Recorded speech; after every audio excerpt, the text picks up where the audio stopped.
Ah.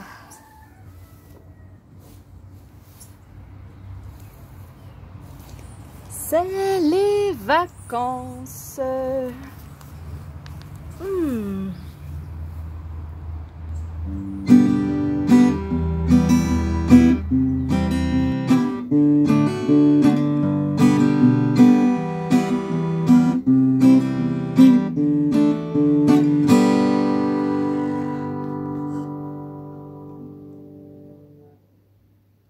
Bonnes vacances, Madame Ardin.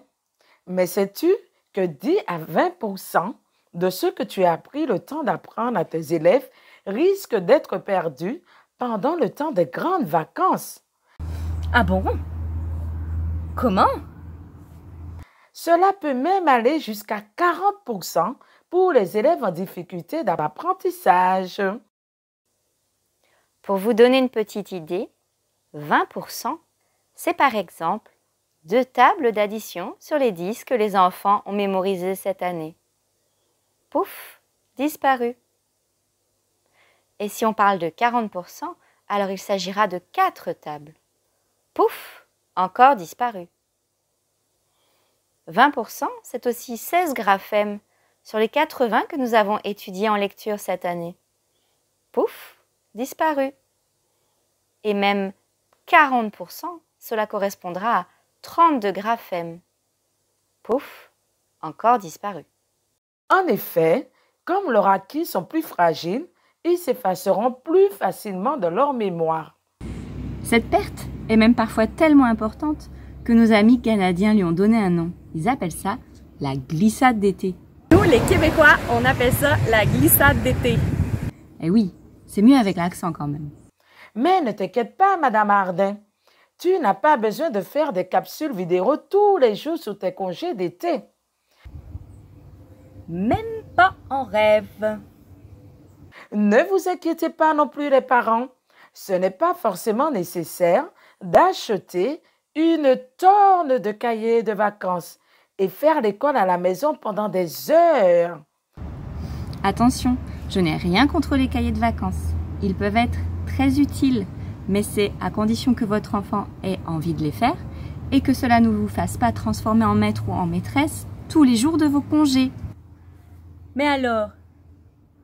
Beaucoup d'activités de la vie quotidienne peuvent servir de support pour réactiver les connaissances principales vues pendant l'année. Si votre emploi du temps le permet ou celui de la personne qui garde votre enfant peut le faire. Un autre objectif, c'est aussi que votre enfant ne soit pas toute la journée devant des écrans, que ce soit la télévision, les jeux vidéo, la tablette. Il y a d'abord les activités comme les sorties à la plage, les randonnées, les activités manuelles ou sportives qui continuent à éveiller la curiosité des enfants, le désir d'apprentissage. En plus, au cours d'une sortie, on peut s'amuser à compter des objets comme des coquillages, des feuilles, des brindilles, faire des constructions ou une œuvre d'art dans la nature. Bien sûr, s'il va au centre de loisirs, ces activités sont souvent déjà proposées là-bas. Les jeux de société sont aussi un bon moyen de travailler la mémoire et l'on peut même les modifier ou créer des cartes soi-même à partir de papier récupéré. Voici par exemple un jeu que l'on peut facilement jouer avec un jeu de cartes normal. Il suffit d'enlever les têtes et de ne garder que les cartes nombres. C'est une bataille, ça s'appelle la bataille des cartes. Mais au lieu que chaque joueur retourne simplement une carte, eh bien chacun va en retourner 2, ce qui va donner lieu à devoir faire une addition pour trouver qui a gagné. Par exemple, ici, on a un joueur qui a une carte 2 et une carte 2, ça fait donc un total de 4. Et le deuxième joueur a 5 et 4, ce qui fait un total de 9. C'est ce joueur qui a gagné et qui remporte les 4 cartes. Ça permet de réviser les tables d'addition. On peut bien sûr le faire en version multiplication. En cas de bataille, c'est-à-dire un résultat égal des deux côtés, on joue comme à la bataille normale. Par exemple ici, des deux côtés, cela fait 5. On va donc recouvrir chaque carte avec une carte et proposer une nouvelle addition sur le dessus. Ici, 1 et 3, cela fait 4. 3 et 5, cela fait 8. C'est ce joueur qui remporte les 8 cartes. Il existe beaucoup d'autres jeux que l'on peut faire avec des cartes ou des dés, tout simplement. Je vous mettrai quelques liens en description. On peut aussi utiliser les activités de la vie quotidienne, comme compter la monnaie, ce que l'on va nous rendre, son argent de poche, mais aussi suivre une recette de cuisine. Il est important que votre enfant puisse lire un peu tous les jours des livres, mais cela peut être aussi une recette, le menu au restaurant, des affiches, des panneaux, des étiquettes de produits. Carragénane, gélifiant, sodium de carboxyméthylcellulose. Ah oui, pas mal. On peut aussi écrire un petit peu tous les jours le menu de la semaine, la liste des courses, une lettre, une carte postale, un petit mot gentil à offrir à quelqu'un, sur un tableau, une ardoise ou même dans le sable.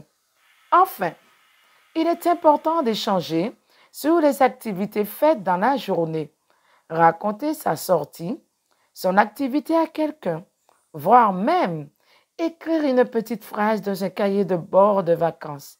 Dessiner sa journée. Au zoo, et il y avait plein de souvenirs et j'ai dessiné le pirate parce qu'il y avait un pirate. Bon alors, pour le cahier, ne vous prenez pas trop la tête sur l'orthographe. Revoyez éventuellement avec votre enfant les différentes règles d'orthographe et de grammaire qu'il connaît déjà. Vous pouvez par exemple l'inciter gentiment en disant « Tiens, mais tu n'as pas oublié quelque chose au début ou à la fin de la phrase.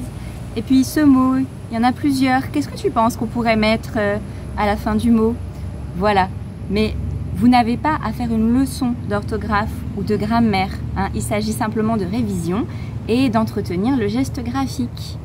Bien sûr, si votre enfant est demandeur et qu'il vous demande comment s'écrit un mot ou un autre, n'hésitez pas à lui faire un modèle.